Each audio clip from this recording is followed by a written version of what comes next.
Hello, everybody. Dave Neal here, stand-up comic and host of Bachelor Nation News. Happy Friday morning to all of you guys out there. I hope you're stealing company time and enjoying my content. Get out there and shrink your productivity, amongst other things. Do me a favor, hit the like button an odd number of times. That's right. If you hit it an even number of times, it undoes it. So maybe 1, 3, 5, 7, whatever prime number of your choice. And we'll get into this video, of course. Thank you all so much for all the new subscribers. We've been getting so many new subscribers the last couple days here, all because I said once we hit 50,000 subscribers, I'm going to open this package. So get in on it. Why don't we get in on this video here? We've got Katie. You guys know me, Detective Dave here. Katie was sent flowers, and this is the handwriting of the flowers. These are not romantic flowers. These are happy flowers because I don't want you to be, presumably I'm assuming it says sad. I want you to be happy. So with my Harry Potter wand, which is actually a remote control here. Someone gave me this, but in order to program the remote control, you have to be like, and do it this way. And then it's like, I want to, you're trying to watch HBO and you're like, HBO. And it's like, no, you chose PBS. And you're like, that's PBS? No, I want HBO. And then you start yelling at it. And next thing you know, you got some anime show on. Nothing wrong with that. All right, folks. So we'll go to our Instagram stories. Let's find out who the heck wrote this letter. Because it's a big deal. Is it a new suitor? Is it a guy in the friend zone? Is it a guy just saying, hey? Some people say it must be Blake. These are not romantic flowers. Like, hey, I'm not trying to win you back. I just want you to be happy. In which case, that would be some like really good reverse psychology. Let's make some assumptions here. Let's assume Katie broke up with Blake because he went to Africa and he's not paying attention to her and she wants someone who can commit more to the relationship. When she had the night of her stand-up show, which I think was 2 Fridays ago, boy, life comes at you fast. She said, like he's doing him, I'm doing me, and we'll see if it works out. That's what you say when you feel like someone's not putting their all into the relationship. Of course, you got to water your plants, you got to water your own and the relationships at the same time. You know what I mean? That's just how it works. So kind of inopportune for Blake to have to go on this Africa trip, but hey, what are you going to do? Pause your life? You know what I mean? Like if he can balance going to Africa, maybe, 1 month a year, you'd think that's doable. I don't know if that's the case. Maybe he decided he was going to stay there longer and that's why she was like, all right, you know what?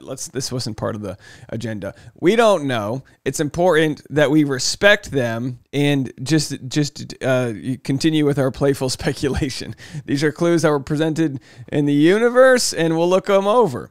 So that's what she posted. And then Bachelorette, our good friends Bachelorette, are over here saying, a few of you DM'd me this and I have theories, but I thought I'd let Bachelor Nation solve this one. Thoughts on who it is? So let's go over the thoughts. Seems in character with Andrew S. Now, Andrew S. posted the other day he doesn't want to date her. After the last note he wrote her, Michael A. Could totally see sweet Michael A. sending a note like that, hoping to shoot his shot again. I could see it being Michael A. as well. John, that would track since they're so close, but also he's with her constantly, so why would he even need to send that? Now, it could be, okay, we'll get into some other theories. If anyone has a screenshot of the note and wants to do it, the DMs are open. Can we compare handwriting from his last note? So this is handwriting from Andrew S.'s note that he left her on the show. If you change your mind, I'll be waiting. He does a capital B right there. So in here, we have lowercase. This is definitely not the same handwriting, right? We would assume that's not the same handwriting here. Blake, lots of you guys are guessing this. That sure, it could be Blake sending a note like that. Well, that would make a lot of sense, wouldn't it?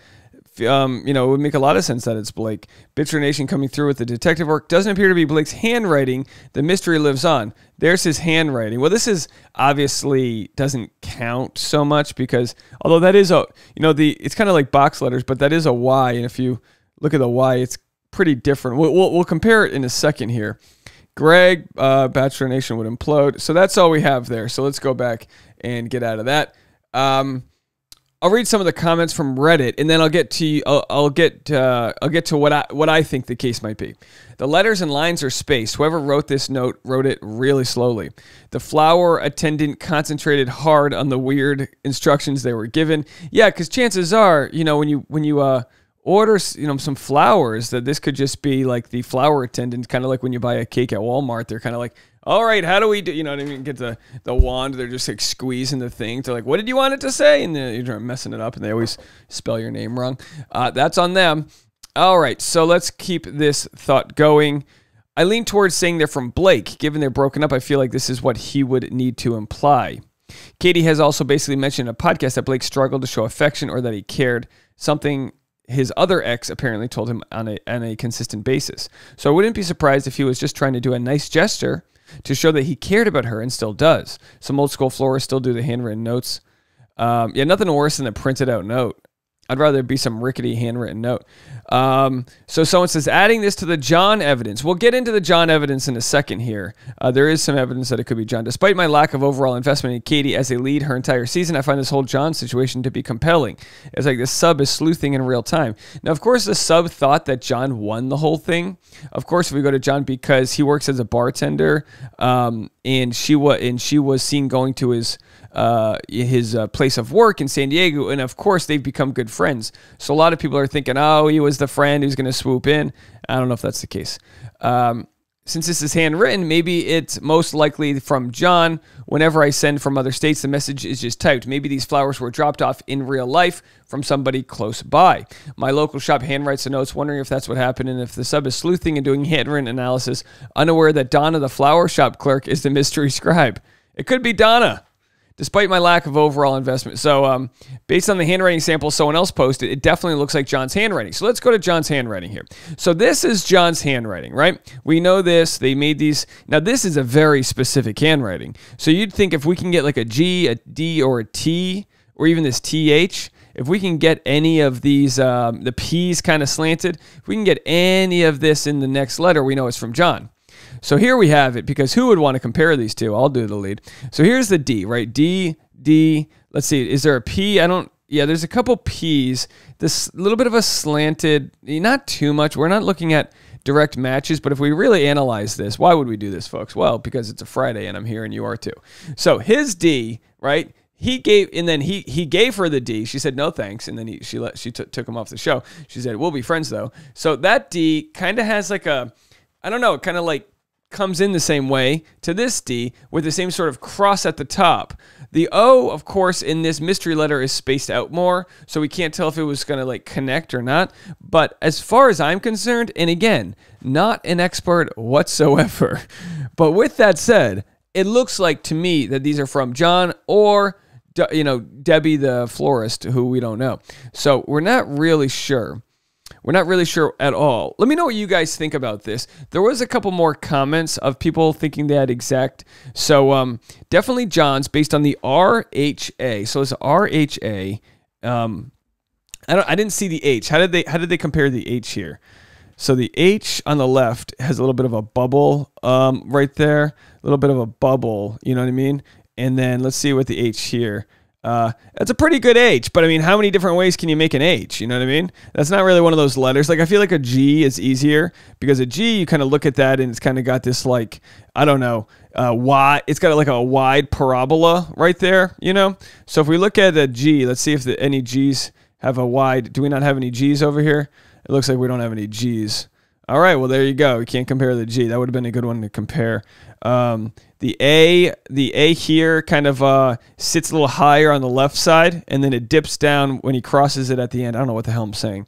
And if we go over here, yeah, that's the same guy. This is written by John. I'm going to confirm it right now. We have breaking news, ladies and gentlemen. Breaking news, I'm confirming right now, due to my evidence that I've put together, untrained from my untrained eye, which is nearsighted, that we have a match here. This is John's handwriting. Now, the question is it John's handwriting because he gave her the flowers, or did Blake say, hey, it costs a fortune to send flowers from Canada, so can you drop these off and just like write exactly this? And, you know, obviously you can, when you call to buy flowers, you know, they send them from a local florist, of course. You're not sending them some, like, you know, maple leaves and, you know, do they do that with their flowers? They take their bouquet of maple leaves and dip them in maple syrup and just tie it. Is that how you make? Hey, who knows? That's like feeding blood back in. Yeah, that's like if you're like walking around with one of those bags at the hospital. All right, we're either approaching genius mode or I've truly fallen off. So here's what's going on.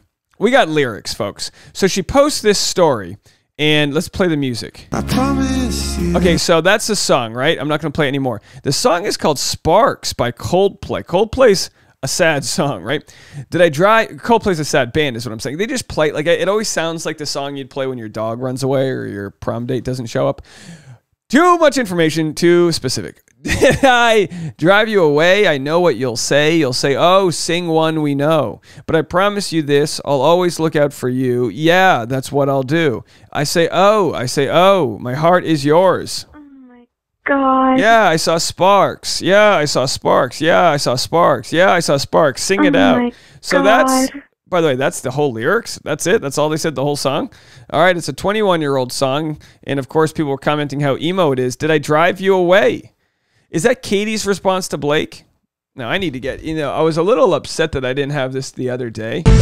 But, when it comes to trying to piece this all together, I really should be playing my X-Files music because the truth is out there.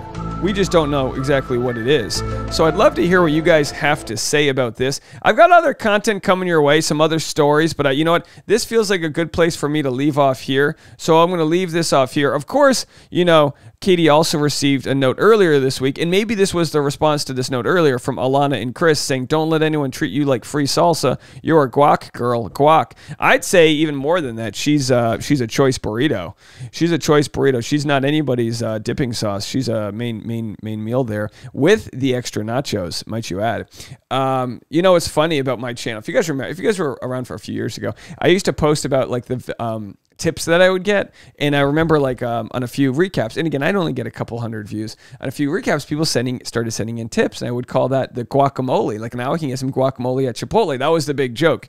Let me tell you something. I can't exactly buy at Chipotle now, but thanks to all of your loving support, we can get guac at Chipotle whenever we want, and I appreciate you for that. Although I did eat so much food this year that I'm now on a 21-day no sugar diet. So if you want to check that out, go to my Instagram at dneals, and you can see my transformation photos as they come out. I mean, hey, I gained 20 pounds. What are you gonna do? I'm not shaming myself. I just, you know what I mean? I've been sitting at this desk for the last year, looking at Dale's toes. That'll wear away at your core. I'll tell you that much. All right, folks, let me know what you think. Oh, wrong soundbite there. Let me know what you guys think. I'll talk to you guys in a little bit. It's a Freeform Friday, so more fun content coming your way. Don't forget to subscribe, double check, and make sure you're on it. I'll talk to you guys later. Bye now.